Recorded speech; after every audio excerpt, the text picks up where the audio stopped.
Look at what we have here today. Oh yeah, this is gonna be fun. Okay, so we got the Old Man Emu suspension in. The springs, the shocks, the panhard bar or rear track bar relocation bracket. We got to get those on, but first thing we got to do is we got to take the wheels and tires off of the Jeep, okay? Once we get the wheels and tires off the Jeep, we're going to look at taking off the end links, the sway bar end links. So we're working on that now. We're going to get the wheels and tires off the Jeep and move on from there. Okay, I got the wheels and tires off, and I can already tell you this truck is neglected. Look at this. See this here? Not even tight. This thing wasn't even tight, this shock here. But looking into the Jeep, you can see that exhaust hanger right there is shot. I don't know if you could see that, but this exhaust hanger right here, not even on the exhaust. The exhaust definitely needs to be replaced. The upper shock in the boot is okay, or the upper mount for the muffler is okay. Let's see if I can see in there. So the upper, it does need to be kind of cleaned up. It's a little bit of surface rust on it. The boot's there and the boot's fine, but this lower piece is shot. It's not even connected to the exhaust. So we're gonna be changing the exhaust hopefully tomorrow when it comes in. I'm gonna go with a Banks Monster exhaust.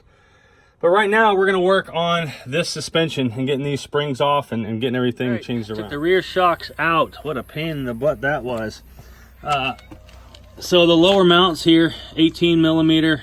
Nut and a 15 millimeter head, and then up here, if you could see those there, one there and then one there. That nut there on the right here, that doesn't come out, that stays in there. And really you don't need to take the nut off of this one on the left all the way either. However, you loosen it and the shocks fit up in there. As you can see here on these standard shocks, they have this little forks here, so you don't need to take it all the way off, just the one maybe. But so we got those off. Now I need to go back to the drawing board on these end links and try to remove those. I sprayed some. All right, we got the springs out. You can see the ones on the right are the stock springs. The ones on the left are the Emu springs. You can see here they got labels on them here. Looks like A and B for each side. We'll have to look and see which one it says side A and side B is. But they are set up specifically for a driver's side and passenger side on the springs. So you can see what we're working with here. Here's the boot there. But so you had to take this bump stop piece out before you try to pull the spring out. You drop down this axle itself as low as you can go, and then the spring will come right out when we have to do a spring compressor to get the other ones in. But now we got to tackle this track bar here with this Torx nut. That's the next big thing. All right, the rears are on. You can see here, I didn't film a lot of it because I came into some issues, some rusty bolts and whatnot.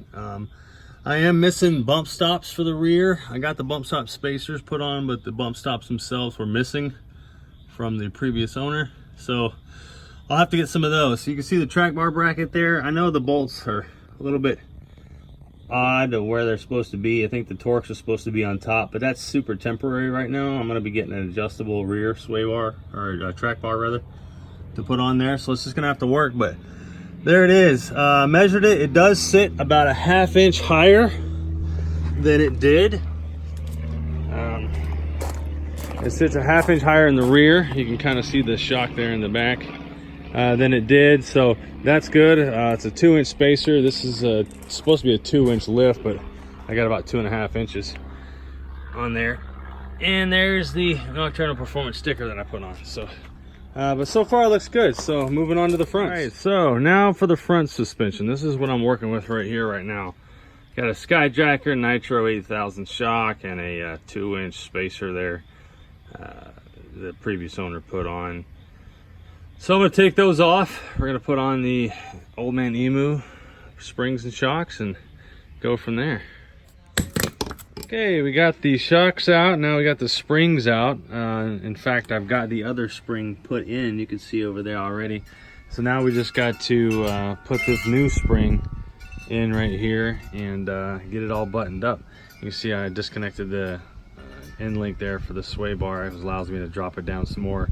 It's about as low as I can drop it because the front drive shaft is hitting the transfer or the brace there in the back.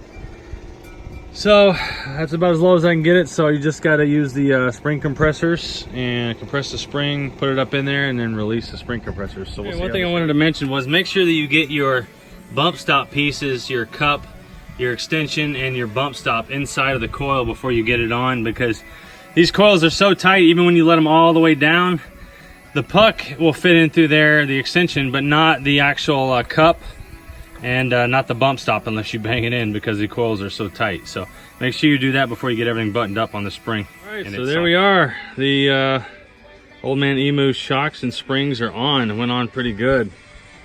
Can't wait to get the other side on and set this puppy down, see what kind of lift we got different than the puck lift that we had on there before.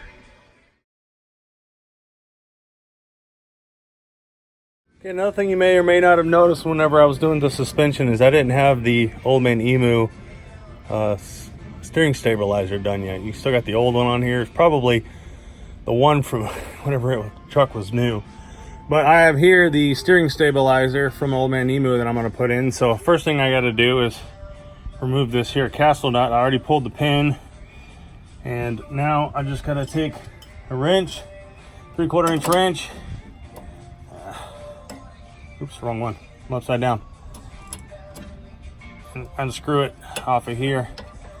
So once I get this off of here, I'm going to use a ball joint separator to press this steering stabilizer bolt out. And whenever I do that, I'm going to lightly hit on the drag link itself to allow it to release, because it's not going to release on its own.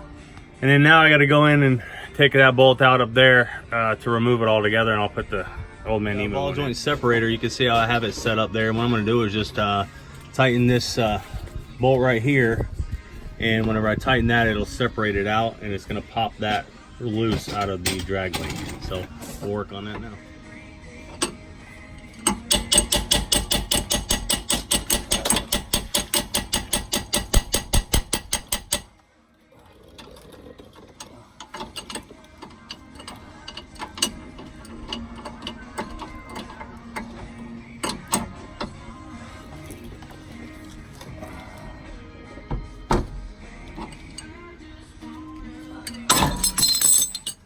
And there it goes. All right, there it is.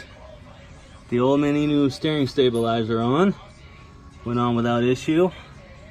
15 millimeter 15 millimeter wrench there. 18 millimeter impact socket on the back. 18 millimeter socket up top there. And the front there is a 20 millimeter socket right there that you'll need for that one. So turns on pretty good. So there it is, all done. Tires are back on, the kit's installed. It's got a little bit of a rake, which I like. Put the trailer on the back and haul things every now and then, so it'll level out just good. The front and the back are both a 1/2 inch higher than they were before the Emu kit and with the Skyjacker puck lift. The front's a 1/2 inch, the rear's a 1/2 inch. I measured them both, they're good to go. So hopefully it rides better. I think it will.